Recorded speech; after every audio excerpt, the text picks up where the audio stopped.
Hi అండి, నమస్కారం. మీరు చూస్తుంది యూబీఆర్ వెదర్ ఇన్ఫర్మేషన్ ఛానల్. ఎవరు ఎవరైనా కొత్తగా చూసేవాళ్ళు ఉంటే వెదర్ రిలేటెడ్ అప్డేట్ కోసం మా ఛానల్ని సబ్స్క్రైబ్ చేసుకోండి. ముందుగా ఆంధ్రప్రదేశ్ విషయానికి వస్తే ఈరోజు కూడా 45 నుంచి 48 వరకు ఎండలైతే భారీ ఎండలు కొనసాగాయి. ఈ ఎండలు కూడా 1, 2, 3, 4వ తారీఖు వరకు కూడా బీభత్సమైన ఎండలు కొనసాగుతాయి. వడగాలులు కూడా బీభత్సమైన వడగాలులు. రోడ్ పైన వెళ్తే మనకు చాలా వేడి నీళ్ళతో వేడిగాలు అలా ఉంటాయన్నమాట. అసలు ముఖానికి గుడ్డ లేకుండా వెళ్ళడం కూడా చాలా కష్టంగా అనిపిస్తుంది అనమాట. 1 గంట 12 గంటల నుంచి మనం 3 గంటల వరకు రోడ్డు పైన వెళ్ళలేని పరిస్థితి. ఎవరైనా ప్రయాణం చేసేవాళ్ళు కానీ, ఏదైనా పనులకు వెళ్ళే వాళ్ళు కానీ, రైతులు కానీ అసలు బయటికి రాకుండా ఉండడానికి ప్రయత్నం చేయండి 4వ తారీఖు వరకు అయితే. ఆ తర్వాత కొన్ని ఉష్ణోగ్రతలు తగ్గే అవకాశం అయితే ఉంది.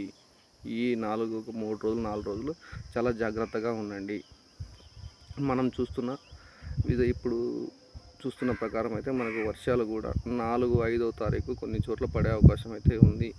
అది కూడా బెంగళూరు పరిసర ప్రాంతాల్లో, బెంగళూరు, చిక్బళాపూరు, హాసను, మైసూరు, కృష్ణగిరి, తమిళనాడు ప్రాంతాల్లోన కృష్ణగిరి, ఓసూరు పరిసర ప్రాంతాల్లో కొన్ని వర్షాలు ఉంటాయి. ఇక్కడ చెన్నై సైడ్ కూడా మనకి బంగాళాఖాతానికి దగ్గరగా ఉన్న కొన్ని ప్రాంతాల్లోన చెన్నై, నెల్లూరు, తిరుపతి, నెల్లూరు, బాపట్ల, విజయవాడ, కొన్ని మన స్టైట్ బంగాళాఖాతం దగ్గరగా ఉన్న కొన్ని ప్రాంతాలు కాకినాడ, ఏలూరు, రాజమండ్రి, విశాఖపట్నం, విజయనగరం, అల్లూరు సీతారామరాజు కొన్ని ప్రాంతాల్లో భారీ వర్షాలు అయితే చూడగలం మనము. 4, 5 వరకు కొద్దిగా తక్కువగా వర్షాలు ఉంటాయి.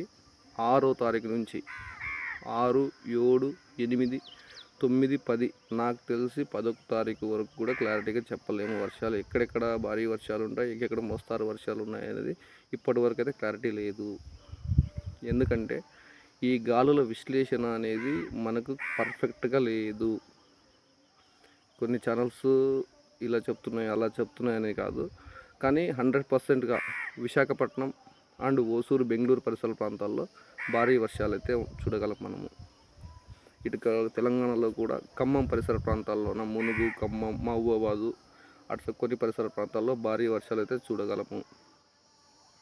మనకి 4, 5వ తారీఖు తర్వాత ఫుల్ క్లారిటీ వచ్చే అవకాశం అయితే ఉంది. మనకు ముందుగా ఏదేదో చెప్పడం కరెక్ట్ కాదు రైతులు. కానీ రైతులందరూ వర్షాలు అయితే గ్యారంటీగా పడతాయి, కొద్దిగా అటు ఇటు అయితే పడతాయి, అది 100% చెప్పగలము. కానీ ఈ వర్షాలు భారతదేశం మొత్తం అనేక ప్రాంతాల్లో వర్షాలు అయితే చూడగలం. ఇది అయితే పర్ఫెక్ట్ పక్కా. కానీ డేట్స్ వైజ్గా అయితే కొద్దిగా అటు ఇటు అయితే పడతాయి. నాకు తెలిసి 13, 14, 13వ తారీఖు వరకు కూడా ఈ వర్షాలు కొనసాగుతాయి.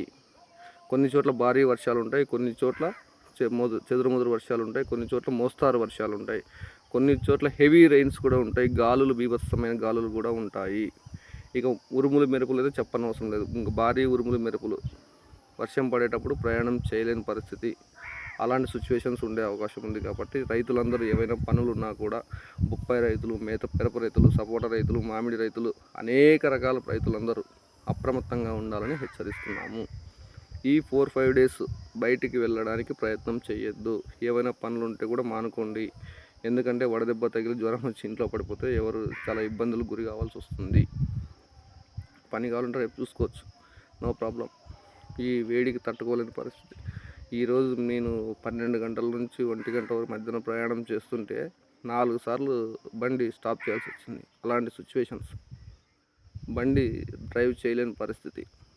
అందువల్ల రైతులందరూ అప్రమత్తంగా ఉండండి. Okay, thank you.